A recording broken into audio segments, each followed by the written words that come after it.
Hey everybody, welcome to a new episode of Food and the Single Guy with me, your very own AMARU. Don't adjust your computer. There is nothing wrong with your computer. It is all me. I decided to restore my beard to its natural color. Oh yeah, I went a cuckoo on the Just for Man hair dye. Oh, but I did. Now let me tell you something. A friend of mine told me a couple of years ago, she said, you know what, AMARU, I want you to stop dyeing your beard because the gray beard makes you look so sophisticated and, she said the S word, sexy.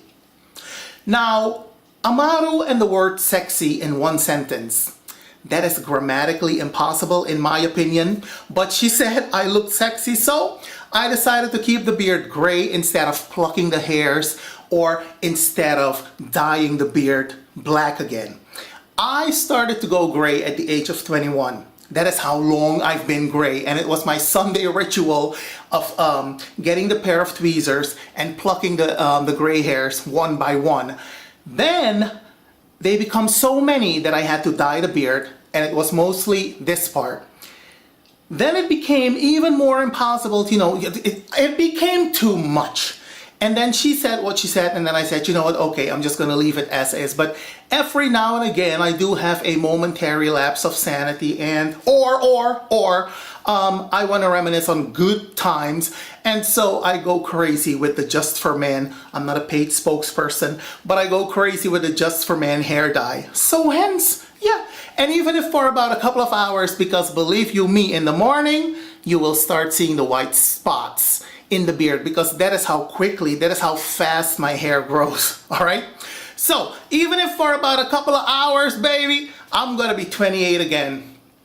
Don't tell anybody, but I haven't been 28 in at least 10 years, all right?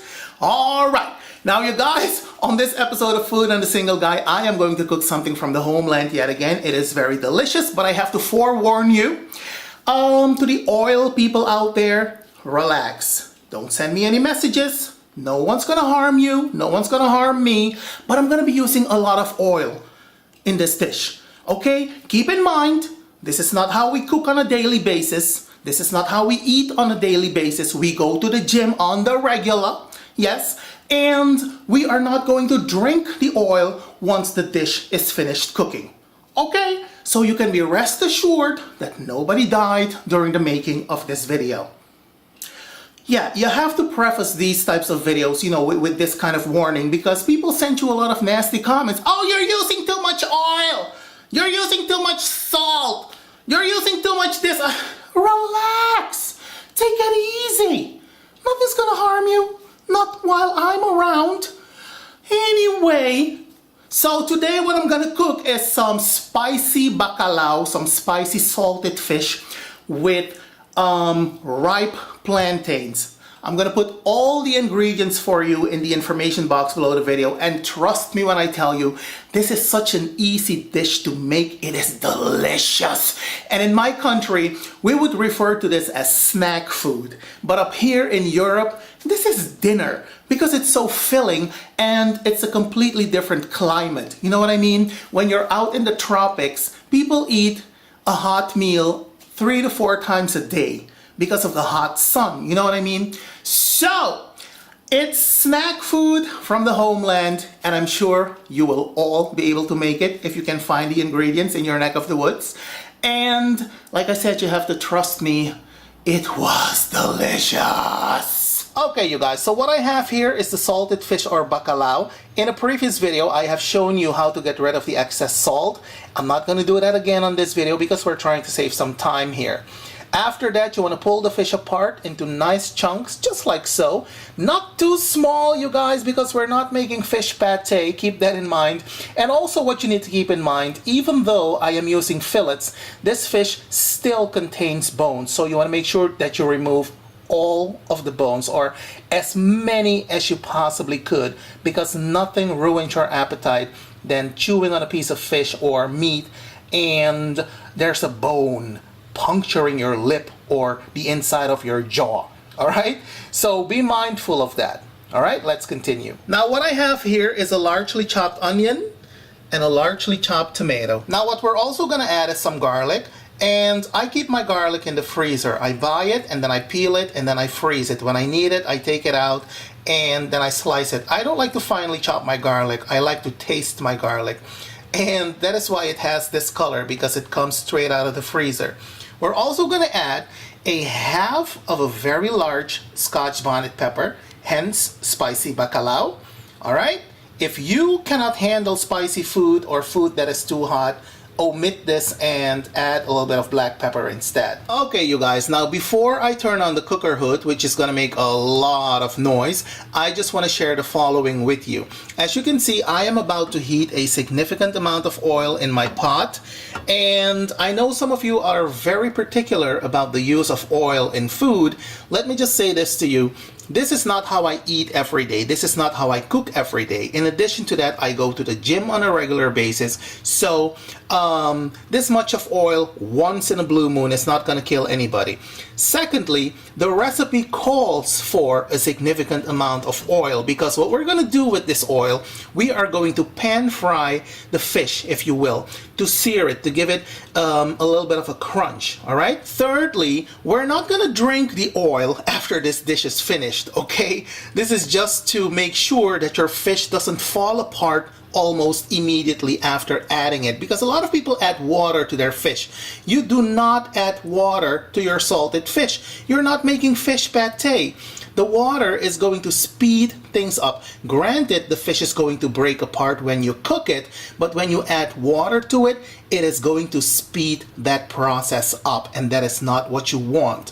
Okay, now I think that we are now ready to cook, because I have explained everything to you, so don't send me any messages pertaining to this. I know what I'm doing. All right, and trust me when I tell you, it is good. All right, and tomorrow we will all go to the gym together. All right. All right.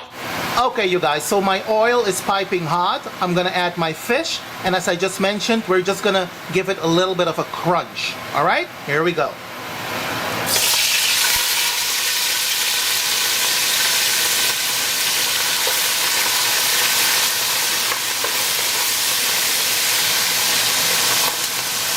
Give it a gentle stir. And whatever you do, do not cover the pan. All right? So make sure to gently stir it. Just like so.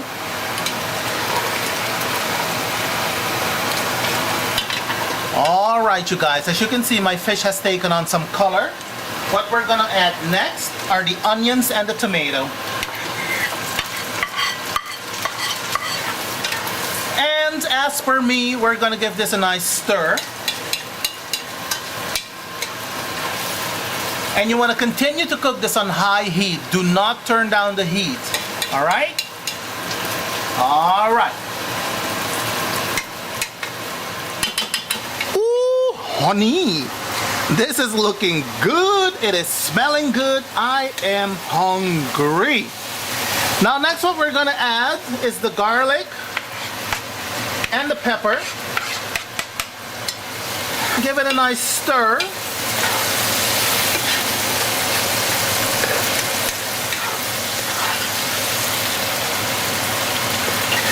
Now, in a previous video, I have also shown you how to boil your plantains, so in the interest of time, I'm not going to show you that again on this video. I hope you'll understand. Okay guys, after about 3 minutes, you're going to add the plantains. Just like so. And you're going to mix the plantains into the fish, just like this.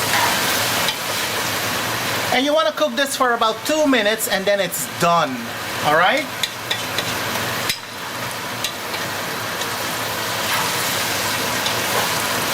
Okay, you guys, and now for the final presentation, we're going to sprinkle some parsley on top, because color makes everything pretty, right? All right. And doesn't that final presentation look yum-y? Honey, let me tell you, it was yum-y. Oh, but it was. Now, if you decide to try my spicy bacalao and ripe plantain, let me know how it turned out, because I'm always interested in hearing from you. In the meantime, do be well, take care, happy cooking, happy eating. Don't add crazy to the craziness, and I will see you when I see you. Have a good one, you guys. Bye.